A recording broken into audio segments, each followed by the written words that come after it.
fueron las guías españolas. También revisé que es una actualización de las guías del 2013 de la ANE. Y otras dos que hice fue una del Consenso Colombiano para el Diagnóstico y Tratamiento de la Insuficiencia Cardíaca y las guías de práctica clínica de aquí de Colombia, que son las que se publicaron en el 2017. Entonces, vamos a empezar. Y pues para empezar, tenemos que definir qué es la falla cardíaca, ¿listo? Entonces, en las guías dice pues que la falla cardíaca es un síndrome, la insuficiencia cardíaca es un síndrome clínico que se caracteriza por síntomas típicos que son disnea, inflamación de los tobillos y fatiga, que puede ir acompañada de signos como presión venosa yugular elevada y crepitantes pulmonares. Insuficiencia cardíaca es causada por una anomalía cardíaca estructural o funcional que produce una reducción del gasto cardíaco o una elevación de las presiones intracardíacas en reposo o en estrés. ¿Qué es importante de esta definición? Entonces, que nosotros entendamos que aquí nos hablan de un síndrome que tiene síntomas típicos, que eso es lo importante porque más adelante les explico, pero lo que quiere decir esto es que antes se usaba una escala que se llama la escala de Framingham, pero ahora hablamos en las nuevas guías, se hablan de síntomas típicos, entonces por eso es importante tenerlo en cuenta. Y para que haya una insuficiencia cardíaca, entonces, ¿qué tenemos que tener? Un daño estructural o un daño funcional, ¿listo? Entonces, hablando un poquito de lo que es la epidemiología de la insuficiencia cardíaca, decimos que la prevalencia es más o menos de 5.8 millones de pacientes en Estados Unidos y se estima que más de 23 millones de pacientes en todo el mundo pues presentan esta patología. La incidencia se dice que aumenta con la edad y que pues más o menos 20 de cada 1000 individuos entre una edad de 65 a 69 años la presentan y más del 80 pacientes por 1000 en personas que son mayores de 85 años. Entre los mayores de 65 años que son atendidos por disnea o que consultan por disnea, se dice que 1 de cada 6 tendrá una insuficiencia cardíaca que no es reconocida. Además, pues como ya lo decía, el riesgo de insuficiencia cardíaca aumenta con la edad, pero se dice que tiene una prevalencia mayor en hombres que en mujeres, siendo a los 55 años de 33% para varones y a los 28 años del 28% para mujeres. Además, en las guías también nos hablan que en las personas de raza negra también hay un mayor riesgo de sufrir insuficiencia cardíaca. Se dice que la supervivencia ha mejorado con los tratamientos que se han implementado. Sin embargo, se dice que más o menos el 50% de los pacientes que tienen un diagnóstico mueren a 5 años posterior que se haga el diagnóstico. Importante saber que la etiología de la insuficiencia es diversa y que varía en cada región. Después de que nos tenemos como ya el diagnóstico hecho del paciente que tenga la insuficiencia cardíaca, se debe documentar la etiología con el fin de orientar pues el tratamiento y definir pues qué pruebas diagnósticas podemos hacer.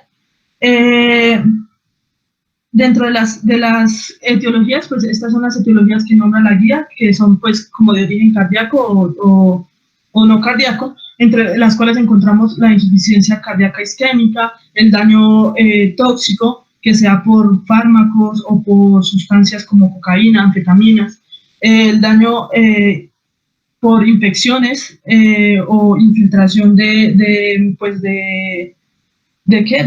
ya puede ser malignas como pues un cáncer o amiloidosis o sarcoidosis. Aquí es estas son otras de las etiologías posibles que podemos tener. Ahí se las dejo como para que las tengan presentes y para que digamos que las consulten si necesitan después. En la fisiopatología, entonces les hice este pequeño como esquema en el cual pues básicamente, como en todos los hechos biológicos, en todas las enfermedades, decimos que tenemos un momento inicial. Ese momento inicial es cuando se produce por primera vez una agresión o una anoxia que sea puede ser el músculo cardíaco, y que a pesar de que el mismo cuerpo trate como de compensar la agresión y se ponen en marcha ciertos mecanismos, se va a conseguir una mejoría parcial que después pues va a tener consecuencias a largo plazo. Entonces aquí, para entender la insuficiencia cardíaca, entonces lo que hace cuando se da la injuria o el daño es que se baja el gasto cardíaco. Al bajarse el gasto cardíaco, entonces se activan dos mecanismos importantes. El primero es el sistema simpático y el segundo es el sistema, pues, el riñón, digámoslo así. El sistema simpático es importante, ¿por qué? Porque lo que hace es que va a producir una vasoconstricción y venoconstricción, que esto lo que hace es que generalmente, y lo más importante, es que me mantiene la presión arterial media, y lo segundo es que me va a aumentar el retorno venoso. Además, me aumenta la frecuencia cardíaca. La frecuencia cardíaca, entonces, como ya sabemos, el gasto cardíaco es el volumen sistólico por la frecuencia cardíaca. Entonces, al aumentarme la frecuencia cardíaca, pues también me va a aumentar el gasto cardíaco. Otra cosa importante aquí, casi en simultáneo, que se produce después de que se baja el gasto cardíaco, es en el riñón. Se activa primero que todo el eje renina-angiotensina-aldosterona y la activación de la hormona antidiurética. También encontramos la retención de agua y la retención de sodio. Todos estos mecanismos lo que hacen es que, pues, básicamente me van a aumentar el gasto cardíaco. ¿Listo? Entonces, como ya decíamos aquí, pues todos estos mecanismos lo que hacen es que en primera medida van a hacer que mi paciente sea asintomático, pero pues con el tiempo esto pues va a tener consecuencias devastadoras. También es importante saber que con el tiempo se va a disminuir el vaciamiento ventricular. Entonces, ¿qué es lo que va a pasar cuando se disminuye el vaciamiento ventricular? Que me va a aumentar la congestión pulmonar. Entonces se me van a presentar todos los síntomas, como son la disnea paroxística nocturna, la disnea, la ortopnea y los crepitantes.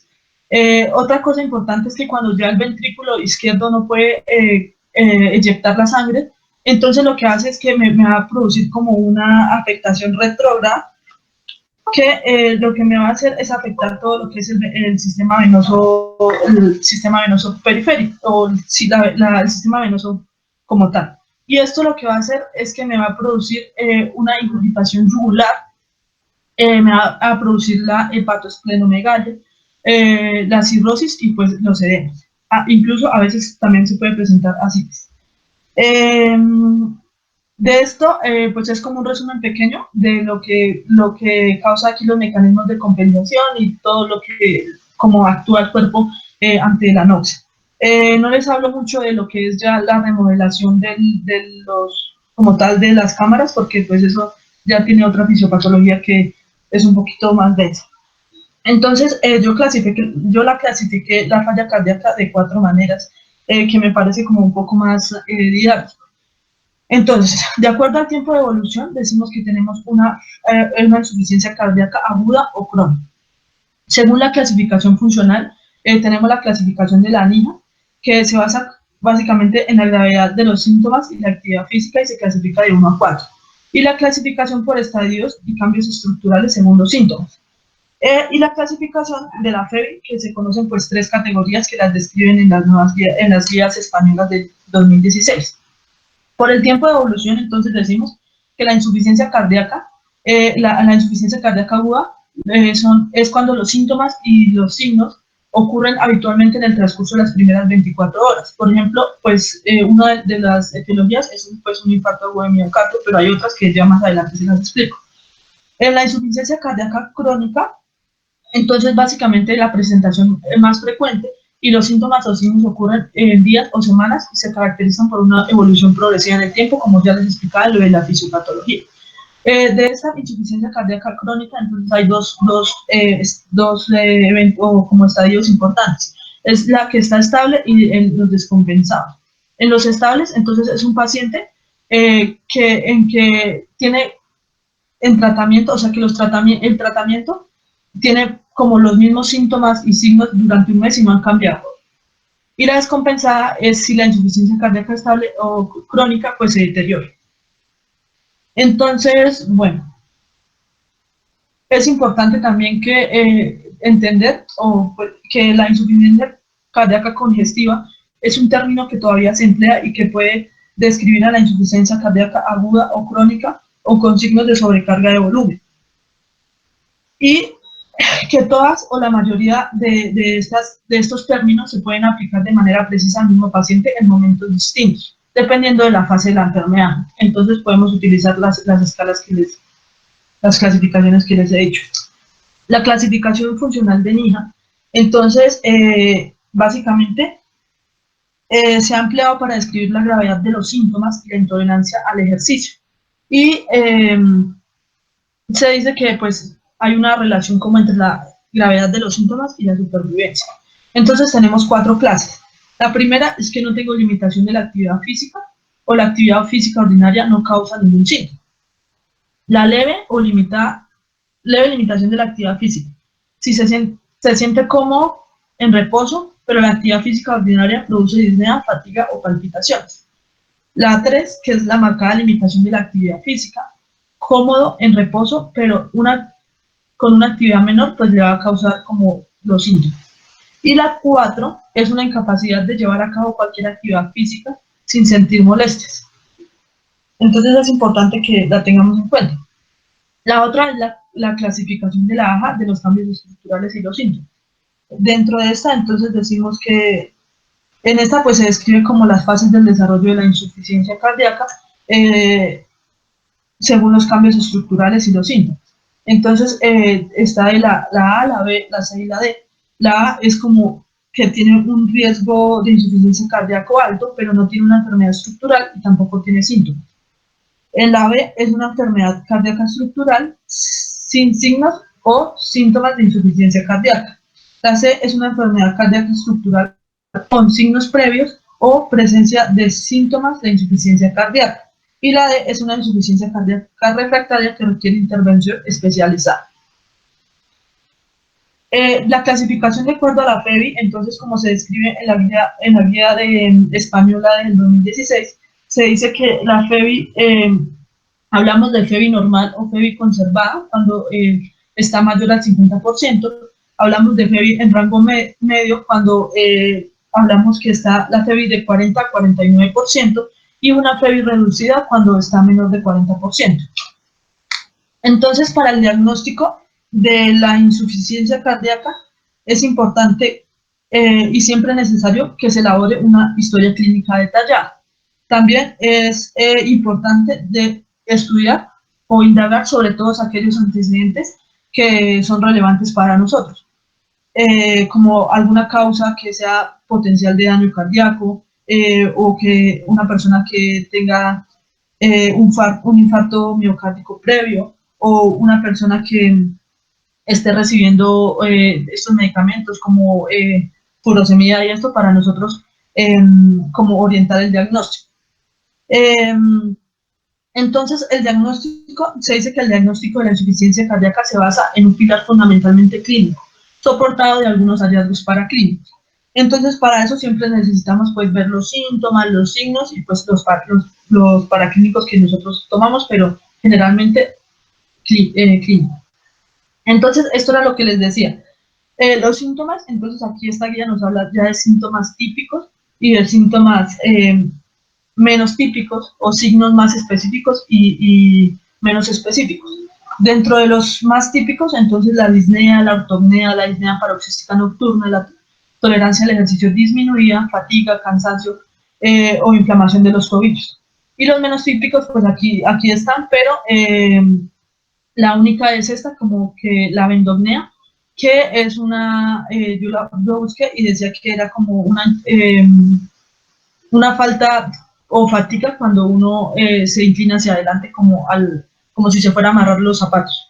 Entonces, pero que más que todo, esta era un síntoma típico de personas que tenían una falla cardíaca avanzada. Entre los signos más específicos encontramos la presión venosa yugular elevada, el reflujo hepatoyugular, el S3 o ritmo de galope y el impulso apical desplazado lateralmente. Entonces, por eso siempre es necesario hacer pues todo el examen físico completo para hacer el diagnóstico.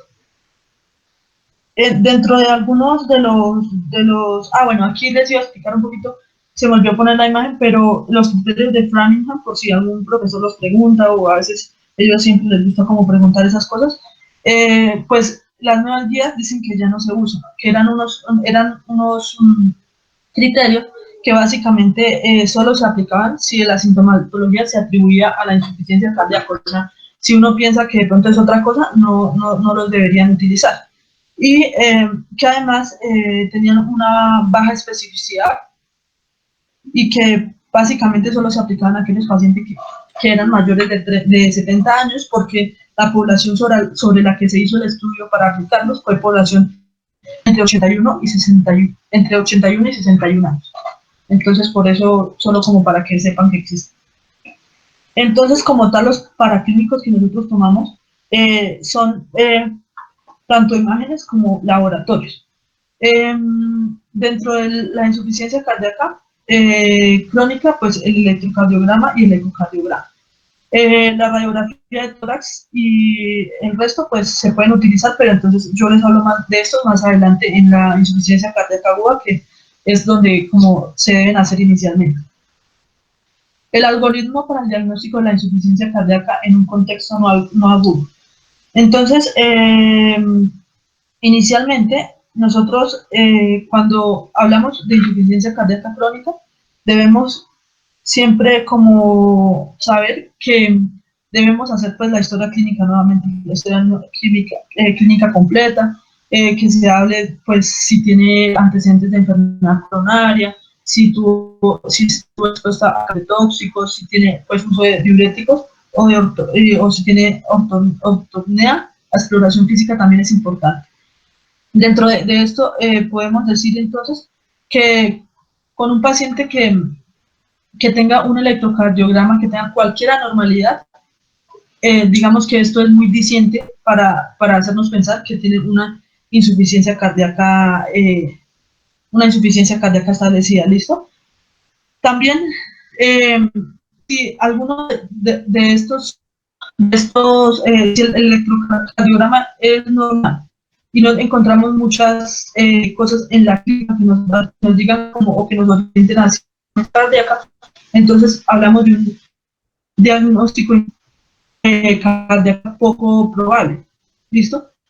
Es importante aclarar lo de los péptidos natriuréticos. En las guías de tanto colombianas como en las guías europeas nos dicen que se hacer siempre o pedir los péptidos natriuréticos.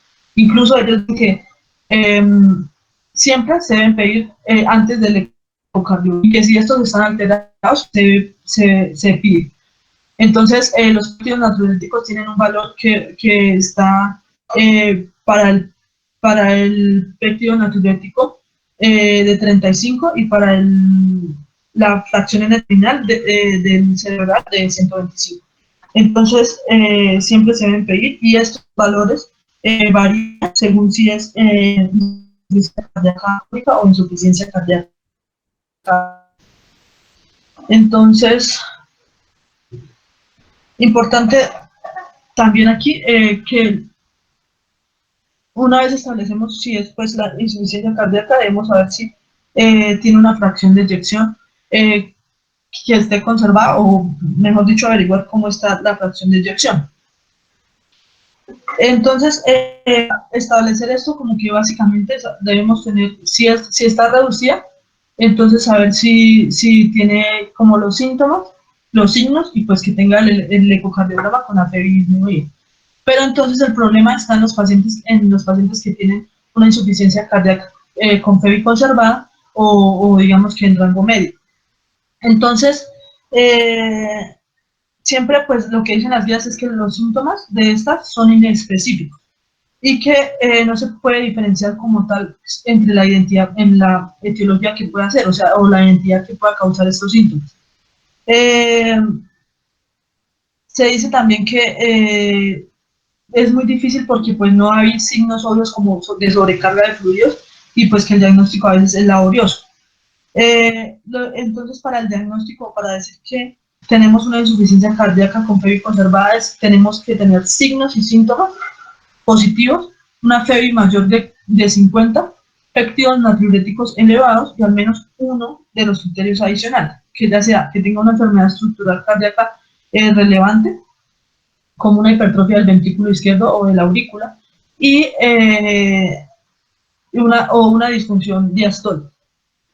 Igual para la FEBI en rango medio, porque si nos damos cuenta más adelante, básicamente estas dos como que se tratan de la misma manera, aunque pues tienen varias diferencias, pero pues en el algoritmo de manejo pues el manejo es igual. Entonces, para hablar del tratamiento farmacológico de la insuficiencia cardíaca con fracción de eyección reducida, entonces hablamos de que siempre los objetivos del tratamiento son mejorar el estado clínico, mejorar la capacidad funcional, mejorar la calidad de vida, prevenir hospitalizaciones futuras y reducir la mortalidad. Entonces aquí les traigo este cuadrito que está en la guía y básicamente entonces lo que nos dice es lo siguiente. Nosotros inicialmente cuando nos enfrentamos entonces al paciente que tiene una insuficiencia cardíaca reducida sintomática, entonces debemos ver si el paciente está como con signos de sobrecarga. Si es así y el paciente tiene pues todos los signos de sobrecarga, entonces le damos diuréticos que se dan pues para aliviar los signos y síntomas de congestión. Entonces es importante que esto lo podemos dar como en cualquier momento del algoritmo. En pacientes siempre el paciente que tenga ya el diagnóstico, entonces le debemos iniciar un IECA y un bloqueador beta. Y se va aumentando la dosis de manera gradual hasta la dosis máxima. Que ahorita en una tabla les dejo como las dosis para que se vea y pues entiendan hasta cuánto hay que titular. Importante de esto, que se ha demostrado que los IECA reducen la morbilidad y siempre pues se recomienda como para todos los pacientes que tienen una insuficiencia cardíaca con fracción de eyección reducida. Y que siempre, o que se recomienda, la guía recomienda que se deben combinar con el bloqueador beta para reducir el riesgo de hospitalización por insuficiencia cardíaca y muerte. Cuando el paciente, a pesar de que nosotros le estamos dando sigue asintomático y tiene una FEBI menor del 35%, entonces yo le puedo dar un antagonista de los mineralocorticoides. Pero si en dado caso que el paciente pues no siga asintomático, entonces ya no son necesarias las medidas adicionales y pues se considera reducir la dosis de diuréticos dependiendo si ya está como controlado o ya está euvolémico. En caso que el paciente siga asintomático, ahorita les muestro bien la tabla de los mineralocorticoides y les digo como en qué momento sí, en qué momento no. Cuando el paciente sigue asintomático y tiene una FEBI menor del 35%, entonces decimos que si tolera un IECA o un ARA2, siempre depende si tiene intolerancia, que el mayor signo de intolerancia a los IECA es la tos. Entonces le sustituye un IECA por un inhibidor de la aldosterona, que es el valsartán. Si el paciente tiene un ritmo sinusal normal y la duración del QRS es menor o mayor de 30 milisegundos, entonces evalúo la necesidad de dar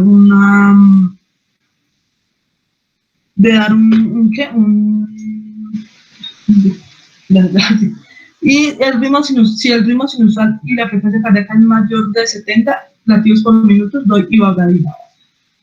Entonces, importante aquí es que los pacientes a veces pues, se pueden mejorar o a veces pueden continuar como con síntomas, con esa sintomatología. Entonces, si hablamos que siguen con la sintomatología, entonces ya decimos que son resistentes.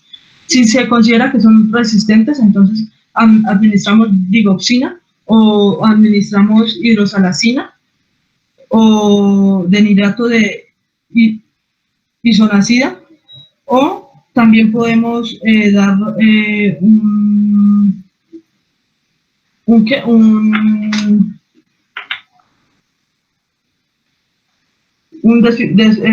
desfibrilador de la aurícula, ¿listo? Y si no, pues entonces, pues no se deben tomar medidas adicionales, como ya pues dijimos. Entonces, aquí para comentarles, estos son los IECA o los medicamentos que podemos utilizar. Tenemos entonces de los que están aquí, el captopril o el enalapril, y depende, pues ahí vamos subiendo, y la dosis objetivo aquí dice que son 20 miligramos, ¿listo? Y los bloqueadores beta, que son el bisoprostol o el alrededor. Entonces, ¿qué dice la guía? Que se recomienda un IECA combinado con un bloqueador beta para pacientes sintomáticos con insuficiencia cardíaca con fracción de eyección reducida para reducir el riesgo de hospitalización por insuficiencia cardíaca y pues muerte. De esto, listo. Entonces, aquí también encontramos los ARA que se dan cuando pues, el paciente es intolerante a los IECA. De los antagonistas del receptor de mineralocorticoides, entonces pues tenemos la eplerenona y la espironolactona. Básicamente se recomienda la espironolactona o cualquiera de los dos para todo paciente que tenga pues insuficiencia cardíaca con PVI reducida y que pues a pesar de que esté recibiendo tratamiento con IECA o con metaloteador. Para pues reducir también la mortalidad y la hospitalización. Se debe tomar precauciones del uso de estos medicamentos en pacientes que tienen una función renal con un potasio sérico mayor de 5 puntos en función renal, que es menor, una tasa de filtración glomerular menor de 30, y cuando el potasio sérico está mayor de 5 milimoles. El uso del sacubitrilo, azactán o los inhibidores de la neprilicina y receptor de angiotensina. Entonces, estos, lo único pues que sí dice la guía es que siempre se deben utilizar como el paciente que sea resistente o que no haya como tal, o sea, en aquellos pacientes como que el tratamiento no les ha funcionado, y para sustituir los ECAs en pacientes ambulatorios con una insuficiencia cardíaca con PVI reducida que siguen sintomáticos pese a recibir el tratamiento médico óptimo. Entonces, en ellos es recomendable pues iniciar los niveles de electricidad. Y se recomienda pues para aquellos pacientes para reducir pues la hospitalización y la muerte. Se debe considerar la ivabradina para reducir el riesgo de hospitalización por insuficiencia cardíaca y muerte cardiovascular de los pacientes sintomáticos con una FM menor del 35%, que tengan un ritmo sinusal y con una frecuencia cardíaca de 70 latidos por minuto, a pesar de tratamiento con dosis de bloqueadores beta, entonces hasta la dosis máxima que se tolera. Los diuréticos, pues entonces lo que ya les decía siempre, los diuréticos, es como el tratamiento de primera línea que siempre uno utiliza, de la furosemida. Y pues siempre como que se recomienda darlos para mejorar los síntomas y la capacidad de ejercicio de los pacientes con signos y síntomas de congestión. Se debe considerar la administración de diuréticos para reducir el riesgo de hospitalización por insuficiencia cardíaca. Importante de los diuréticos entonces que siempre, o sea, que uno los utiliza, pero se puede enseñar a los pacientes a que los usen también para que ellos ajusten su tratamiento cuando lo necesiten, o cuando presentando como síntomas como edemas, o que se sientan que han aumentado. Entonces es uno educar a los pacientes para que ellos los usen. El objetivo del tratamiento diurético pues siempre es alcanzar o mantener la euvolemia a dosis más baja posible. Y la dosis de diuréticos se debe ajustar, nosotros la debemos ajustar según las necesidades de cada. en pacientes que nosotros veamos que, digamos que durante el tratamiento de la insuficiencia cardíaca están euvolémicos o que tienen hipovolemia, entonces siempre se debe suspender el tratamiento diurético y después pues ver si nuevamente se necesita. Entonces, además, el diagnóstico o el tratamiento de la insuficiencia cardíaca con fe y conservada, la verdad, lo único que digamos que nos dicen es que la fisiopatología de esta y de como ya les dije, la fisiopatología de lo que es la insuficiencia cardíaca con fracción normal y la media son heterogéneas las dos. Entonces, ambas entidades se asocian fenotípicamente, estas dos entidades se tratan igual, entre los que se incluyen pues enfermedades cardiovasculares concomitantes, hipertensión arterial, hipertensión pulmonar, enfermedades no cardiovasculares como la enfermedad renal crónica. Entonces, para los pacientes con estas dos insuficiencias cardíacas, se recomienda detectar siempre las comorbilidades cardiovasculares y no cardiovasculares que están presentes siempre como tratarlas. O sea, en esta más que todo es como tratar comorbilidades para que no sean los síntomas.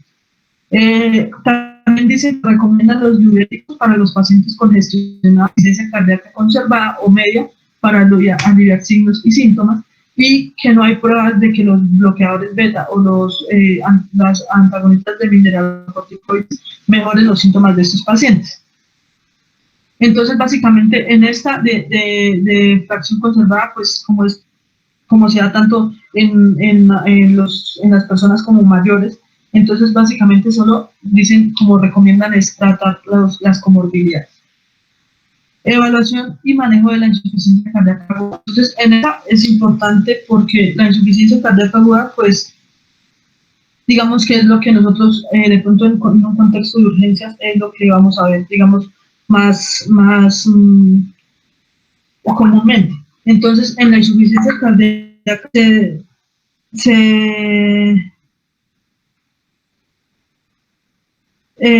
insuficiencia cardíaca se define como la aparición rápida o el empeoramiento de los signos o síntomas de la insuficiencia cardíaca pues, que establecida. Es una entidad potencialmente mortal y que requiere una evaluación y un tratamiento urgente y típicamente pues, necesita una hospital. Entonces, por eso es importante, pues, digamos, como nosotros tener claro y entenderla y pues tener claro cómo se maneja.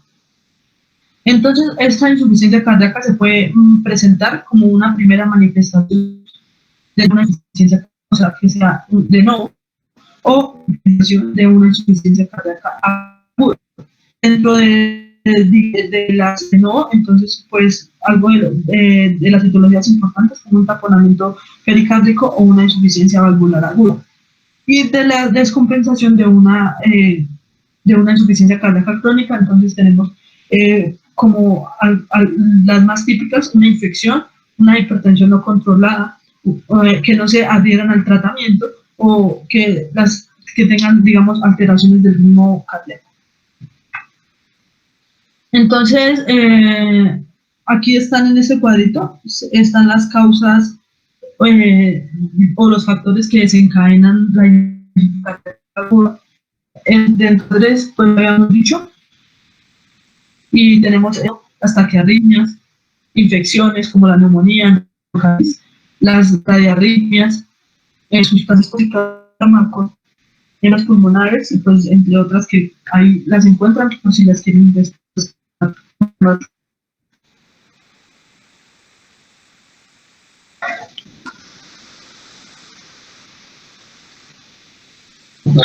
La clasificación en la guía dice que pues se puede como para la evaluación de la insuficiencia cardíaca aguda se debe clasificar como en dos, ellos la nombraron así como en de dos formas.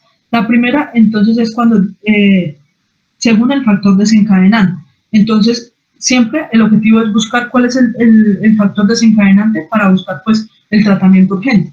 dentro de los cuales pues ya dijimos si podría ser un síndrome coronario agudo, una emergencia hipertensiva, que sea una alteración del ritmo o una embolia pulmonar. O clínicamente con la clasificación de Stevenson, que se basa, pues que nos basamos para, digamos, para establecerla básicamente con la exploración física, y pues que digamos que con esta encontramos 4 grupos de pacientes, dentro de los cuales pues encontramos los pacientes que esto depende pues ya de los síntomas de congestión y si tenemos hipoperfusión. Entonces encontramos el paciente que está, digamos que está confundido y que no tiene signos de congestión. O el paciente que está mal perfundido y tampoco síntomas de congestión. O aquellos pacientes que están bien perfundidos pero están congestionados o que están mal perdidos y congestionados. Entonces, ¿por qué es importante, digamos, como clasificar de esta manera a los pacientes? Porque si nosotros los clasificamos así, pues entonces sabremos hacia dónde orientar el tratamiento. Entonces, por eso digamos que siempre es necesario establecer esta clasificación. Para ya el diagnóstico, la evaluación de la insuficiencia cardíaca como tal aguda, entonces debemos siempre que nos llegue un paciente de insuficiencia cardíaca, entonces debemos, en la primera fase o cuando llegue pues, a urgencias, debemos revisar si el paciente está estable pues, hemodinámicamente o si tiene un shock.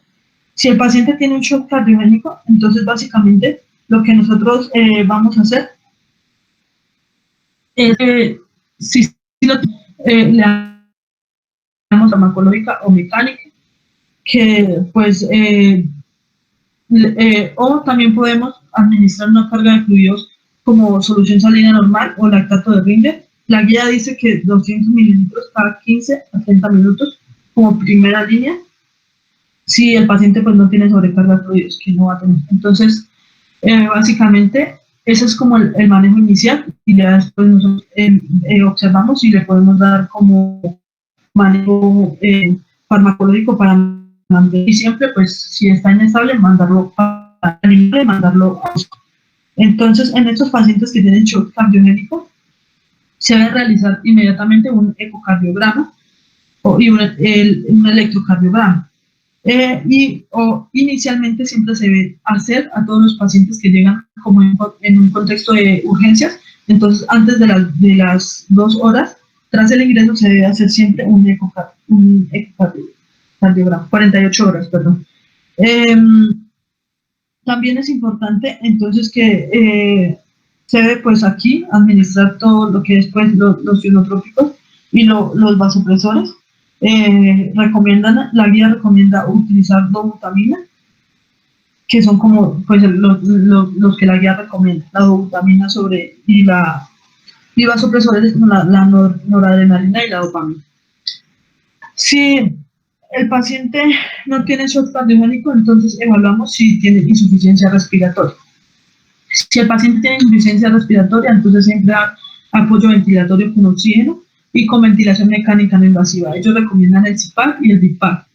Pero es importante recordar que en un paciente que no tiene insuficiencia respiratoria no aconsejan, o digamos que el uso rutinario del oxígeno en estos pacientes no está evidenciado. Entonces, siempre debemos basarnos como en saber si, digamos, el paciente lo requiere o no. Ellos dicen que el paciente lo requiere cuando el tratamiento de oxígeno solo para los pacientes en que la saturación está menor de 90 o la presión de oxígeno está de 90 milímetros, 60 milímetros de mercurio, para corregir pues la hipoxemia. Una vez que nuestro paciente pues ya esté estabilizado o casi que paralelamente cuando nosotros debemos como descartar o identificar la etiología que me está acompañando la insuficiencia cardíaca. En este caso, pues ellos aquí nombran esa mnemotecnia, el CHAM, que es básicamente si es síndrome coronario agudo, la emergencia hipertensiva, la arritmia, una causa mecánica aguda o una embolia pulmonar. Si nosotros vemos que de pronto los síntomas no se deben a ninguna de estas etiologías, entonces lo que hacemos es que pues, pasamos al proceso ya de diagnóstico para confirmar la evaluación de la historia de la insuficiencia cardíaca para nosotros empezar como con nuestro manejo óptimo. Entonces, en este caso, el diagnóstico definitivo siempre haces una minuciosa historia clínica para valorar los síntomas, después evaluar sobre la historia cardiovascular previa, si tenía como desencadenantes potenciales, la exploración física siempre, entonces, como ya les dije, si está congestivo o hipopertendido, y los paraclínicos, que básicamente entonces los paraclínicos que vamos a utilizar en un paciente inicialmente son entonces la radiografía de tórax.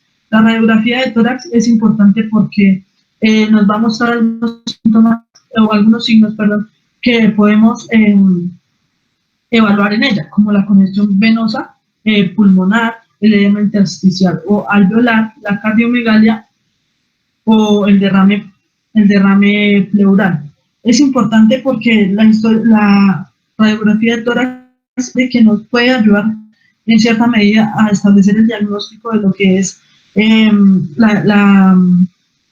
como tal la insuficiencia cardíaca. También nos ayuda básicamente a descartar aquellas causas que no son de insuficiencia cardíaca, como digamos neumonía o otro tipo de infección.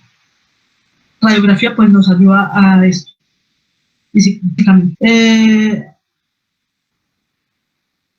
Pero se estima que básicamente el 20% de las personas que tienen insuficiencia cardíaca tienen una radiografía torácica normal. Entonces, por eso como que siempre toca mirar para tomar. En los pacientes que siempre debemos tomar un electrocardiograma, el cual aconsejan pues, que sea un electrocardiograma de dosis derivaciones. Todo paciente se debe tomar para determinar el ritmo cardíaco, la frecuencia cardíaca, la morfología o duración de los QRS y detectar otras anomalías importantes. Y pues esto nos va a ayudar porque también, digamos que si una persona, el electrocardiograma es normal, entonces uno se puede pensar que una persona no tiene insuficiencia cardíaca. O sea, siempre que haya una insuficiencia cardíaca, decimos que hay un electrocardiograma alterado. Entonces, y también pues, nos puede ayudar a orientar sobre la etiología que nos está causando esto, como si es un infarto de miocardio, si es una fibrilación auricular o pues, bradicardia y demás. El ecograma es importante porque siempre cuando tenemos una insuficiencia cardíaca aguda, ¿no? En las primeras 48 horas, digamos que es una prueba muy útil que nos aporta mucha información porque pues proporciona información sobre el volumen de las cámaras, la función sistólica, la función diastólica, el grosor de la pared, la función valvular, la hipoperfusión pulmonar.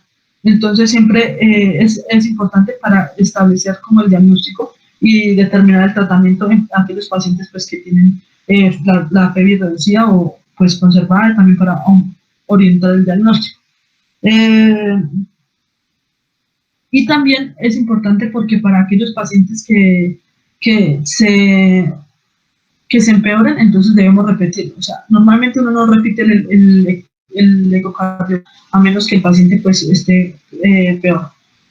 Los laboratorios entonces siempre aconsejan, en las guías tanto colombianas como españolas, siempre aconsejan la medición de los péptidos, dentro de los cuales pues tenemos el péptido natriurético y la porción N terminal del péptido natriurético cerebral. Entonces ellos recomiendan que siempre se deben tomar y que los valores, digamos, los valores a considerar,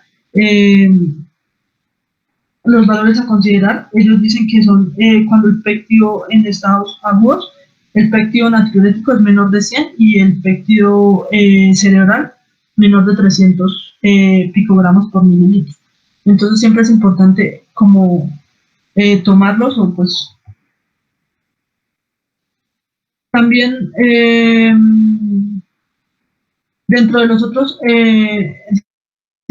químicos que nosotros tomamos, entonces siempre las troponinas para descartar que no sea pues un infarto, el BUN, la creatinina, sodio y potasio importantes, la función hepática, la TSH, el hemograma para descartar pues que no aunque tengamos anemia y que los síntomas se deban a eso, y un dímero D pues para descartar que de pronto el paciente no tenga un tromboembolismo pulmonar. El tratamiento del paciente con insuficiencia cardíaca aguda, entonces depende de la clasificación que ya les di. Entonces, nosotros decimos, el paciente tiene insuficiencia cardíaca aguda, tiene signos de hipoperfusión periférica, entonces, en dado caso que sí los tenga, entonces tenemos tenemos que evaluar también si tiene signos de congestión, entonces ya les explico aquí. Lo otro es, pues, ¿tengo signos de hipoperfusión? No, pero entonces tengo signos de congestión, depende. Si no los tengo, entonces digo que es un paciente que está caliente y seco, y pues simplemente le doy como que le ajusto el tratamiento que ya venía tomando oral, o pues le doy tratamiento oral. Y si sí, entonces tenemos que es un paciente que está caliente y húmedo. Entonces, decimos que si en el paciente predomina la hipertensión arterial, cuando en el caso de que el paciente tenga una descompensación por una urgencia hipertensiva o emergencia hipertensiva, entonces el tratamiento es con vasodilatadores y diuréticos. En caso de que el paciente esté caliente y húmedo, pero tiene congestión, o sea que esté más congestionado, entonces damos tratamiento diuréticos, vasodilatadores, como la nitroglicerina o el nitroprusiato de sodio. Listo. En caso de que el paciente entonces tenga signos de congestión, pero decimos que es, y que no tenga hipoperfusión, entonces decimos que es un paciente que está frío, que tiene hipoperfusión frío, y entonces no está congestionado, seco. Entonces, básicamente, el tratamiento será mantener la hipoperfusión y considerar si necesita ionotrópicos. En pacientes que están frío y húmedo, entonces si la presión arterial sistólica es menor de 90 milímetros de mercurio, nosotros decimos que el tratamiento es con ionotrópicos, diuréticos, y pues depende como lo veamos, ya pues consideramos soporte circulatorio. En dado caso que no, pues el tratamiento será con vasodilatadores, diuréticos, y consideramos ionotrópicos en pacientes resistentes. Entonces los diuréticos básicamente decimos que como que siempre se deben usar, y en pacientes con insuficiencia cardíaca aguda y signos de sobrecarga de fluidos o congestión. Si presentan signos de hipoperfusión, se deben evitar la administración de diuréticos hasta que se logre una perfusión adecuada. Siempre ellos recomiendan en las guías que se debe hacer como un bloqueo de la nefrona mediante diuréticos de ASA o tiazidas. Entonces dicen que pues sería en pacientes que como que no responden a los diuréticos, entonces usar como un bloqueo secuencial. La furosemida intravenosa siempre es el diurético de primera línea que más se emplea. La dosis intravenosa inicial debe ser como mínimo igual a la dosis antes domicilio.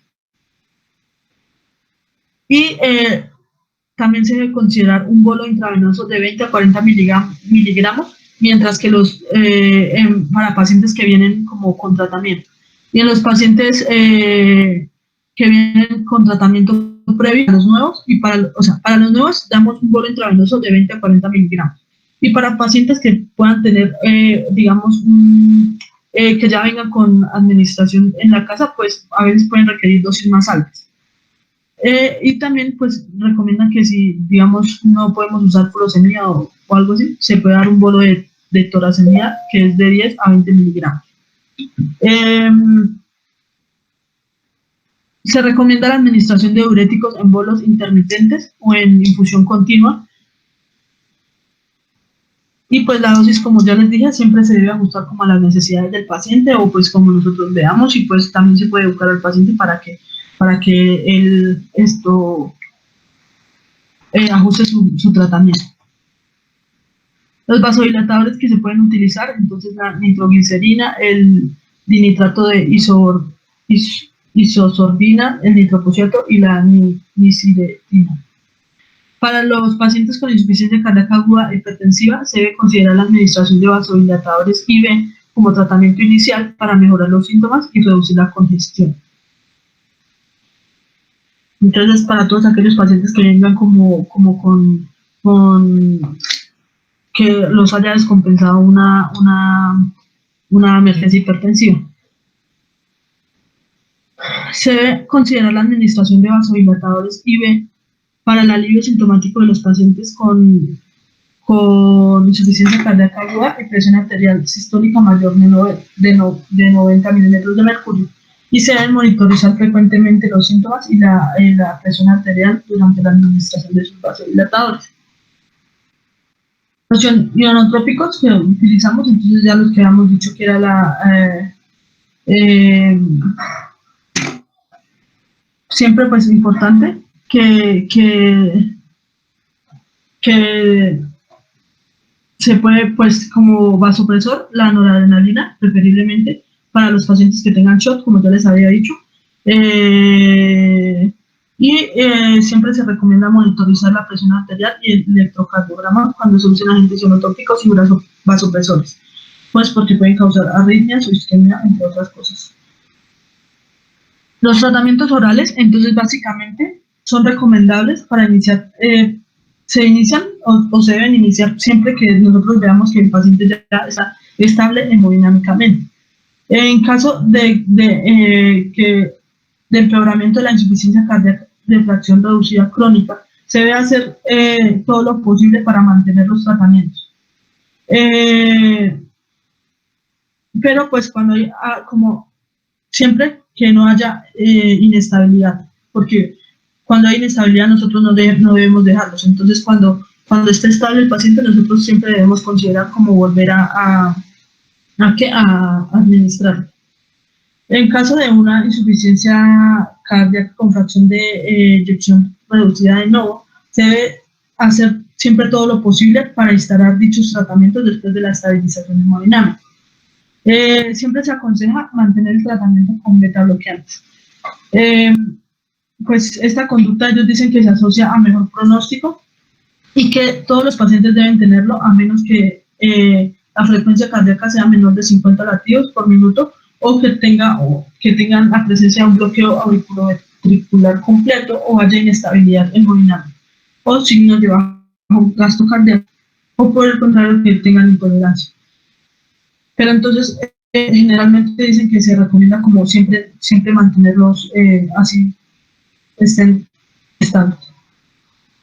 Importante aquí que los criterios para el alta hospitalaria siempre se debe pensar en aquellos pacientes pues, que se encuentran hemodinámicamente estables, que estén euvolémicos o que estén estabilizados y que tengan una renal estable al menos durante las 24 horas antes del alta, y que hayan recibido información sobre asesoramiento y sobre cuidados. Entonces a ellos se les debe explicar la forma del ejercicio, se les debe explicar que ellos deben seguir como su control de peso diario, en qué momento pueden, cómo se deben tomar los medicamentos, en qué momento ellos pueden suspender la furosemida, porque hay pacientes que a veces uno se da cuenta que muchos pacientes llegan con furosemida que vienen tomando hace mucho tiempo, entonces hasta que no le den la cita dicen, no, a mí nunca me dieron la cita, entonces yo por eso nunca me lo dejé tomar.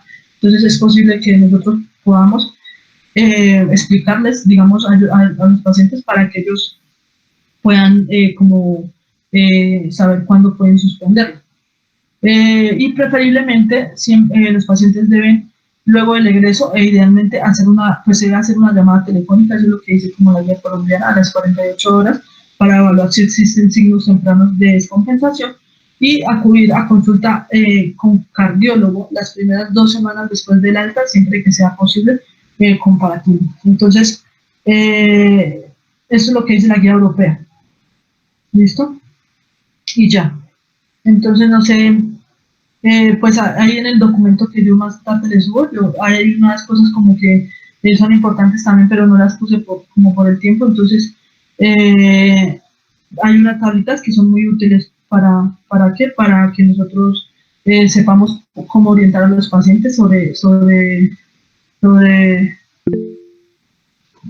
¿listo? Entonces, no sé si tienen alguna pregunta.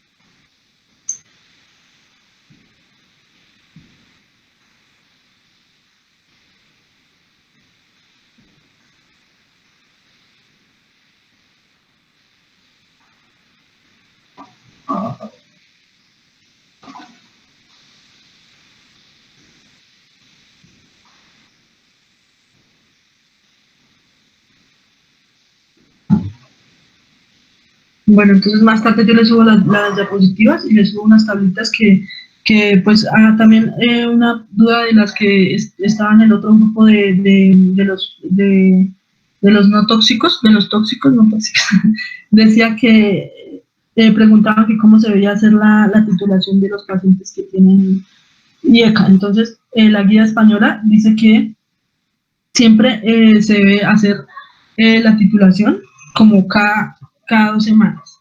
Entonces, se duplica la dosis de los pacientes ambulatorios en intervalos de no menos de 2 semanas y se podrá aumentar más rápidamente la dosis en los pacientes hospitalizados o monitorizados más estrechamente siempre que se tolere. Entonces, esa era una duda como de las que generaban o de las que les generaba eso, y entonces eso dice la guía. Entonces, ya, no sé si tengan preguntas para que empiecen. No sé si el que va a continuar lo va a hacer por aquí o no.